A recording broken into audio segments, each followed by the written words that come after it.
Nabi Adam untuk mencoba meminta bantuan.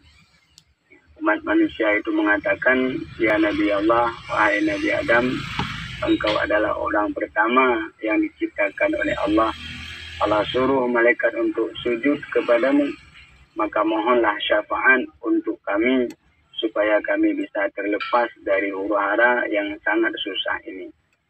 Kemudian pada ketika itu Nabi Adam mengatakan, wahai yang meminta, sesungguhnya hari ini adalah hari yang Allah sangat marah kepada semua umat manusia.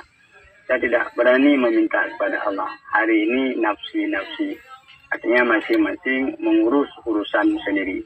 Saya tidak bisa membantu kalian. Kemudian Nabi Adam mengusulkan supaya datang kepada Nabi Nuh alaihissalam. Sesampainya kepada Nabi Nuh, ternyata jawabannya sama seperti jawaban pada Nabi Adam. Artinya tidak berani membantu. Nabi Nuh mengusulkan untuk datang kepada Nabi Ibrahim. Ternyata Nabi Ibrahim juga menjawab yang sama. Nabi Ibrahim mengatakan tolong datang pada Nabi Musa. Nabi Musa pun juga menolak, tidak mampu, tidak bisa memberi bantuan. Kata Nabi Musa, coba datang kepada Nabi Isa. Mungkin dia bisa membantu.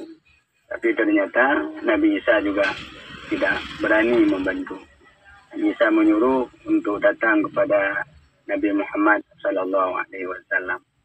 Maka ketika sampai kepada Nabi Muhammad, maka dimintalah supaya bisa bubar dari lama berdiri di padang mahsyar itu. Umat yang datang kepada Nabi Muhammad mengatakan, wahai Rasulullah, wahai Habibullah, engkau adalah kekasih Allah. Maka mohonlah, mintalah kepada Allah supaya kita bisa dibubarkan dari lama berdiri di padang mahsyar ini yang sangat-sangat menyusahkan.